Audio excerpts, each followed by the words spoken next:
Data driven instructional management. Instructional management वो process है जिसमें हम डिसीजन मेकिंग प्रोसेस करते हैं। ये हमें हेल्प करती है कि हम टीचिंग लर्निंग का जो प्रोसेस है उसको एग्जीक्यूट करें, उसमें इफेक्टिव लर्निंग एनवायरनमेंट जो है एग्जीक्यूट करें, उसको डिज़ाइन करें और इसमें से जितने भी हमारे जो लर्निंग गोल्स हैं, जो एजुकेशनल गोल्स हैं, उनको अचीव कर सकें। इंस्ट्रक्शनल मैनेजमेंट डिफाइन की जाती है कि आप किसी एक स्टूडेंट है या कोई एक्टिविटी है, उसमें जितने भी इवेंट्स हैं, जो प्रोसीजर्स हैं, उनमें जितनी भी इनिशिएटिव्स लेते हैं, जो स्पेसिफिक एक्टिविटीज़ में आप डिसीजन लेते हैं, उसको अगर हम जिस तरह से भी मैनेज करते हैं वो इंस्ट्रक्शनल मैनेजमेंट की जो अम्ब्रेला के अंडर आ जाता है। आजकल जो अगर हम देखें तो इंस्ट्रक्शनल डिज़ाइन या इंस्ट्रक्शनल मैनेजमेंट किसी एक इंसान, किसी एक फर्द की रिस्पॉन्सिबिलिटी नहीं है, स्कूल हेड की रिस्पॉन्सिबिलिटी नहीं है कि सारी इंटरनल एक्सटर्नल जितनी भी एक्टिविटीज़ हैं उनको एग्जीक्यूट करें, प्लान करें, बल्कि ये शेयर्ड रिस्पॉन्सिबिलिटी है जिसमें स्कूल के हेड्स भी हैं, स्कूल के टीचर्स भी हैं, स्कूल के एडमिनिस्ट्रेटिव स्टाफ भी है, मैनेजरियल पर्सनल भी है। एट अ टाइम वो सब मल्टीपल रोल प्ले कर रहे होते हैं। तो स्कूल का सिस्टम अगर हम देखें तो उसमें सिंगल पर्सन इन्वॉल्व नहीं होता, बल्कि हमें मल्टीपल लोग नजर आते हैं जो कि रिस्पॉन्सिबल भी होते हैं कि जितनी भी डेफिशिएंसीज हैं वो उसके अकाउंटेबल होते हैं, वो उस डेफिशिएंसी और डेफिसिट को उनकी अकाउंटेबिलिटी रखी जाती है। अगर हम इंस्ट्रक्शनल लीडरशिप की बात करें तो अकाउंटेबिलिटी का मकसद ये होता है कि अगर हम with the help of accountability systems हम गुड गवर्नेंस को की तरफ एम्फसाइज कर सकते हैं, डेवलप कर सकते हैं। स्पेशली अगर हम हेल्थ में देखें या स्पेसिफिकली एजुकेशन में देखें तो गुड गवर्नेंस की बहुत ज़्यादा हमें ज़रूरत है। वो इसलिए कि हमें अकाउंटेबिलिटी बेसिकली ट्रांसपेरेंसी के जो फिनोमेना है उसके ज़रिए से ली जाती है और दोनों की टर्म जो है वो इंटरकनेक्टेड है। तो जो वेल इस्टेब्लिश सिस्टम होता है जो कि हम इंफॉर्मेशन एज ऑफ टेक्नोलॉजी में देखते हैं, तो फर्स्ट या फॉरमोस्ट रिक्वायरमेंट ये होती है कि पब्लिक इंफॉर्मेशन जो है वो शेयर होनी चाहिए, इन्फॉर्म्ड होनी चाहिए, इन्फॉर्म्ड डिसीजन मेकिंग होनी चाहिए on the basis of data. जब आप डाटा की बात करते हैं दैट मीन्स कि अगर आपके जहन में जो डाटा आता है वो स्प्रेडशीट्स आते हैं, आपके पास जो डाटा की जो पिक्चर आती है वो ये आती है कि आप किस तरह से कोई बार ग्राफ बना रहे हैं, स्टैटिकल एनालिसिस कर रहे हैं। लेकिन अगर हम स्कूल या क्लासरूम के सर्टेनली अगर बात करें तो ये बेसिकली वो रिकॉर्ड होते हैं जो कि आप न्यूमेरिकल फॉर्मेट में भी रिकॉर्ड कर सकते हैं। For example norm reference reading assessment है, इनफॉर्मल रीडिंग इन्वेंट्रीज है, ऑब्जर्वेशनल चेकलिस्ट है, स्टूडेंट का बिहेवियर है, एनेक्डोटल जो रिकॉर्ड्स हैं, वो सारी चीज़ें भी आप इसमें रख सकते हैं। और बेसिकली ये जो कॉन्सेप्ट है वो ओहायो डिपार्टमेंट ऑफ एजुकेशन से स्टार्ट हुआ था, जो कि कार्चवेल और न्यूबेल 2002 ने एग्जामिन किया कि किस तरह से अगर 50 ओहायो स्कूल्स डिस्ट्रिक्ट्स जो है उन्होंने एक इम्प्रूवमेंट दिखाई है और ट्रेमेंडस उनके जो रिजल्ट्स हैं वो आए हैं। और वो किस तरह से देखा उन्होंने, लोकल जो रिपोर्ट कार्ड्स होते हैं जिसमें अगर हम देखें तो बच्चों की जो रिपोर्ट होती है, एनुअल रिपोर्ट होती है स्टूडेंट परफॉर्मेंस की, स्टैंडर्डाइज टेस्ट की, स्टैंडर्डाइज स्टेट वाइज जो टेस्ट होते हैं उनकी वजह से जो जितने भी उन्होंने देखे, तो जिस पे उन्होंने फोकस किया कि इसके थ्रू हम प्रॉपर तरीके से एनालाइज कर सकते हैं और एनालाइज करने के साथ साथ अपना जो एजुकेशनल सिस्टम है उसको बेहतर बना सकते हैं। तो इस प्रोसेस में इंस्ट्रक्शनल जो मैनेजमेंट है वो बेसिकली टीचिंग लर्निंग प्रोसेस में हमें इफेक्टिव और एजुकेशनल जो गोल्स हैं उनको अचीव करने के लिए हेल्प करती है। अगर हम बात करें असेसमेंट की तो action assessment, for example assessing someone और समथिंग, ये वो तरीका होता है। असेसमेंट मतलब हमने कोई ऐसा तरीका जिसके जरिए हम दूसरे को चेक करें वेदर उसने वो काम ठीक किया है या नहीं किया। असेसमेंट ट्रेडिशनल मीनिंग में अगर देखें तो डाटा कलेक्शन है, उसका पर्पस ये है कि हम इवेलुएशन कर सकें और इसको डिफरेंट सोर्सेज से हम डाटा कलेक्ट कर सकते हैं। टीचर का जो टेस्ट बना हुआ है, टीचर मेड टेस्ट है, एक्टिविटी शीट्स है, ऑब्जर्वेशन शीट्स है, क्लासरूम पार्टिसिपेशन है, बच्चे क्लासरूम में ऑब्जर्वेशन पार्टिसिपेट करते हैं, टीचर उनको ऑब्जर्व करती हैं, ऑब्जर्वेशन शीट्स में उनका लिखती जाती हैं, तो भी हम डाटा ले सकते हैं। किसी होम ऑब्जर्वेशन शीट्स के जरिए से भी पेरेंट्स को भी कहा जाता है कि ये आपके होमवर्क से हम बच्चों को दे रहे हैं और आपको ये काम दे रहे हैं कि आप उनको ऑब्जर्व करें कि वो कितने टाइम पे और किस तरह से काम करते हैं। होमवर्क असेसमेंट रूब्रिक्स हैं, ऑनलाइन प्रोफाइल्स हैं, एनालिटिक्स है, फाइनल एग्जामिनेशन है या इवेलुएशन है, ये सारे जो वेज हैं जिनके जरिए से हम डाटा कलेक्ट कर सकते हैं। पर्पस क्या है असेसमेंट का, कि जो प्राइमरी पर्पस है वो ये है कि स्टूडेंट की लर्निंग को और टीचर्स की टीचिंग को बेहतर बनाया जा सके, और उसमें से हम जो इंफॉर्मेशन लेते हैं वो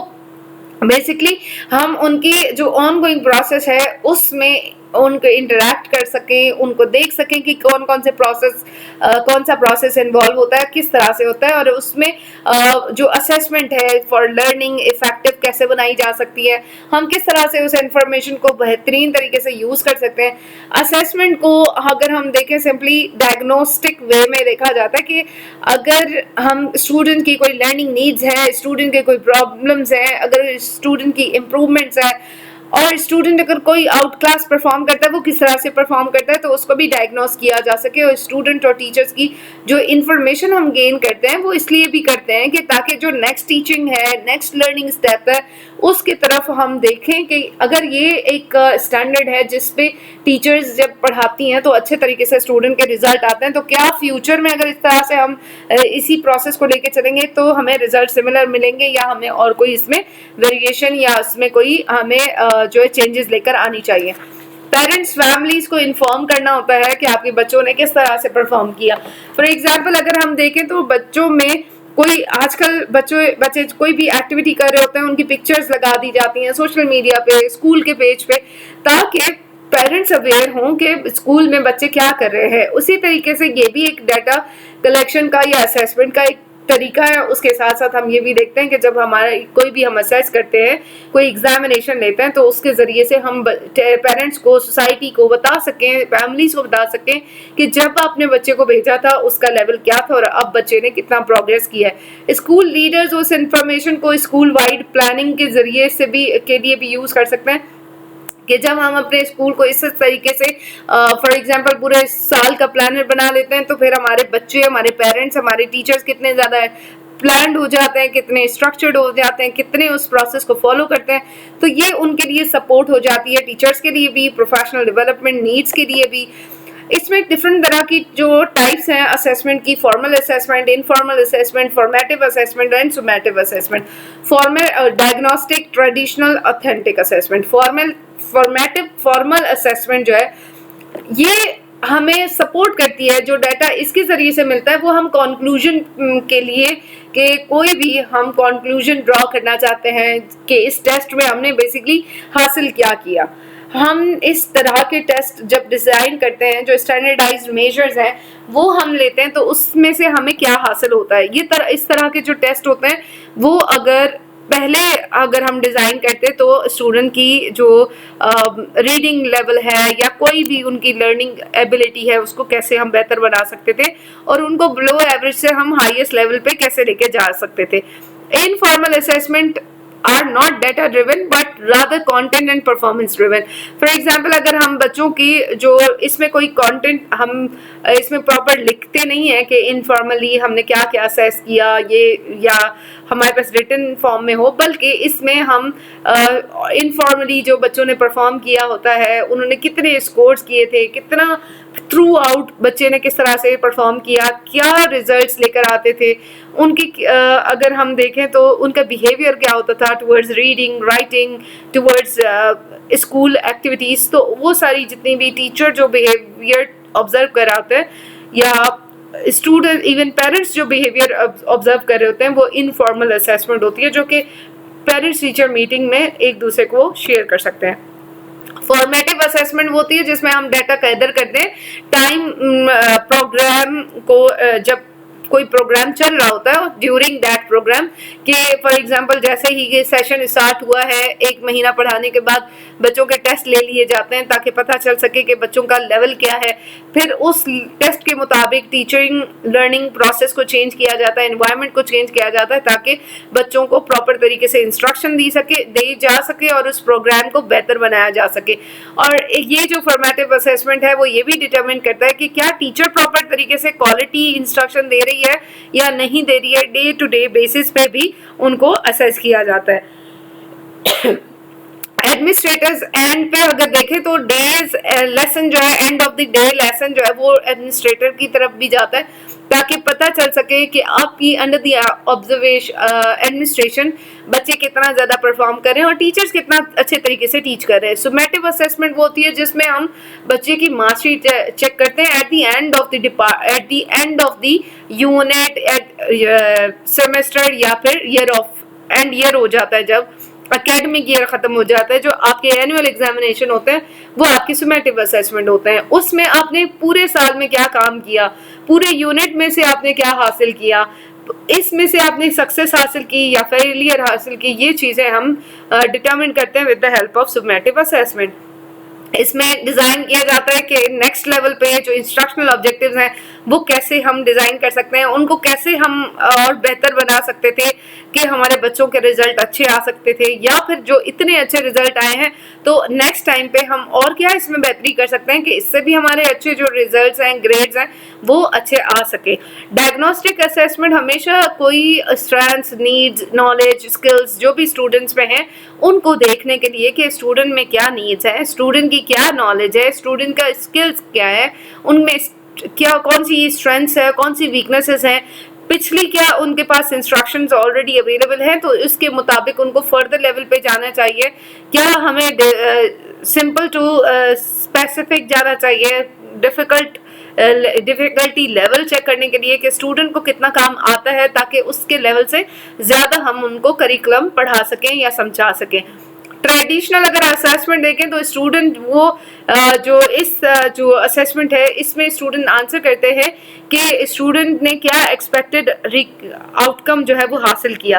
पेपर और पेंसिल टेस्ट को भी हम ट्रेडिशनल असेसमेंट कह सकते हैं, और उन्होंने कितना जो स्टूडेंट्स है उन्होंने कितना इस कंटेंट को समझा है और कितना इस कंटेंट से नहीं समझा। ऑथेंटिक असेसमेंट अगर हम देखें तो परफॉर्म अ टास्क और कंस्ट्रक्ट देयर और ऑन रिस्पॉन्स, के वो खुद अपना रिस्पॉन्स चेक करते हैं कि उन्होंने अपना टास्क कैसे परफॉर्म किया और किस तरह से टीचर ने उनके कोलैबोरेशन के साथ, स्टूडेंट के कोलैबोरेशन के साथ वो काम अंजाम दिया। टास्क थे, डिफरेंट स्ट्रैटेजीज थी, कुछ जो गिवन अपॉर्चुनिटीज थी उनको किस तरह से उन्होंने काम किया है, तो ये चीज भी देखी जा सकती है। और इसमें जो हम क्रिटिकल क्राइटेरिया जो सिलेक्ट करते हैं असेसमेंट की, वो रेलेवेंस भी देखते हैं कि क्या उसके जो पढ़ी हुई चीजों के साथ उसकी रेलेवेंस है या नहीं है, उसमें बैलेंस है, efficiency, objectivity, fairness, specificity, difficulty index देखा जाता है, डिस्क्रिमिनेशन देखी जाती है कि कितना ज्यादा हम बच्चे ने इजी लिया है, कितना उसके लिए डिफिकल्ट था, डिफिकल्टी लेवल कितना था, उसके साथ रिलायबल था या नहीं, कि ये काम अगर बार बार अगर यही टेस्ट स्टूडेंट को दिया जाए तो क्या स्टूडेंट यही रिजल्ट लेकर आएंगे या नहीं। तो उसके बाद जो आता है word analysis, data analysis refer करता है कि आप एग्जामिन करते हैं कि रॉ डेटा में बेसिकली है क्या, ये आपको क्या बता रहा है, ये कौन सी इंफॉर्मेशन दे रहा है, तो उसको हम कहते हैं जो रिक्वायर्ड इंफॉर्मेशन हमें चाहिए उसका जब भी हम डाटा एनालिटिक्स मींस के डाटा में से इंफॉर्मेशन लेना। और इसके कुछ स्टेप्स हैं कि हम कुछ स्टेजेस हैं जिसमें हम डाटा को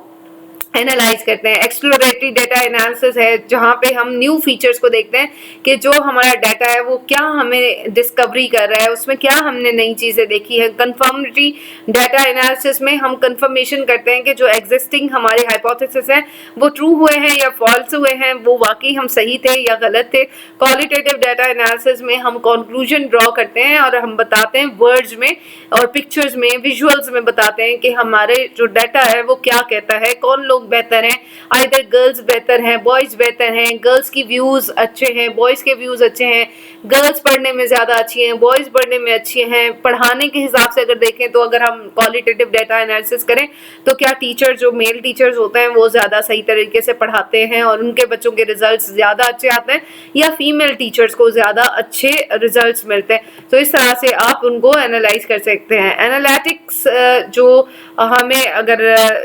एनालिटिक्स ग्रेड्स देखें तो ये इस तरह से होती है कि पहले आप प्रोग्रेस देखते हैं, उसके मुताबिक रिलेटिव जो सक्सेस है वो अचीव हुई है या नहीं, अपॉर्चुनिटीज इंटरेक्ट करने की देखते हैं, स्टूडेंट की पार्टिसिपेशन, स्टूडेंट का सक्सेस, उनका एक्सपोजर, उनकी डिफिकल्टी किसी भी चीज़ को अंडरस्टैंड करने के लिए, फिर उनको फीडबैक कैसे दिया जा सके उसकी अटेंशन के लिए भी हमें एनालिटिक्स की ज़रूरत पड़ती है।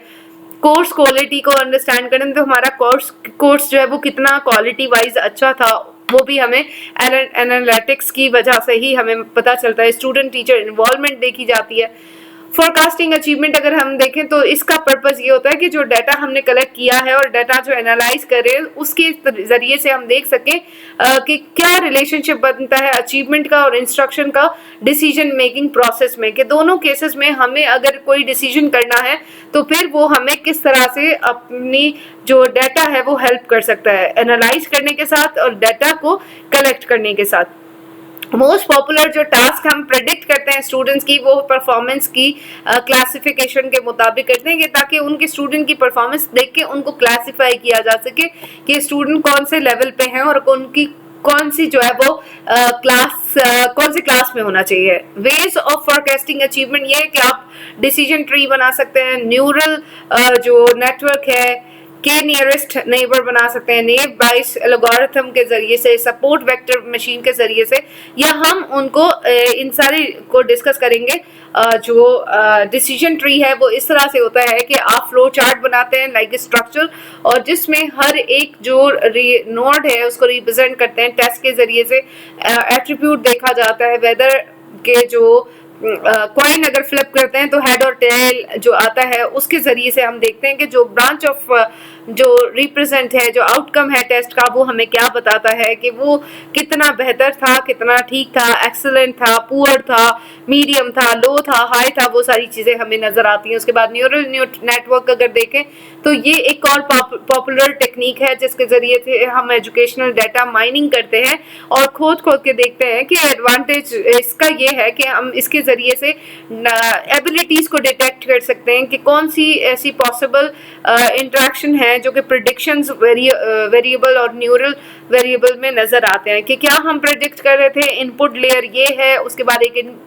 हिडन लेयर रखी जाती है और उसके बेस पे हमें आउटपुट लेयर नज़र आती है। बेंचमार्किंग क्या है? ये एक ब्रिज है, ब्रिज गैप को फिल करने के लिए ब्रिज है जिसमें हम ये देख रहे थे कि where we are and where we want to go, we want to be. तो अगर हम जो चीज़ होना चाहते हैं और जो हम हैं उन दोनों के बीच में अगर कोई ब्रिज बनाते हैं उसको हम बेंचमार्क कहते हैं। कि कोई एक क्राइटेरिया, कोई एक स्टैंडर्ड, कोई एक परफॉर्मेंस मेजर करने का तरीका जिसको ज़रिए से हम परफॉर्मेंस को मेजर कर सकें, हम सिस्टमैटिक प्रोसेस के ज़रिए से मेजरमेंट कर सकें और फिर कंपेयर कर सकें कि जो हमारी परफॉर्मेंस है वो हमारी उस जो एंड रिजल्ट है, जो हमारा गोल है, उसके मुताबिक है या नहीं। Action, we need to take action then after whole procedure. For example start किया था हमने, डाटा कलेक्ट किया और उसको फिनिश किया ऑन द बेंचमार्किंग के आपने पहले देखा कि आपने कहाँ से स्टार्ट किया, डाटा कलेक्ट किया, डाटा कलेक्ट करने के बाद आपने उसको एनालाइज किया, एनालाइज करने के बाद आपने देखा ये जो बेंचमार्क है इसके ज़रिए से हम अपने जो एंड गोल्स हैं उनको अचीव कर सकते हैं। इस यूनिट से रिलेटेड आपके कोई भी क्वेश्चंस है तो आप कमेंट बॉक्स में पूछ सकते हैं। Thank you so much for listening this video and watching this video.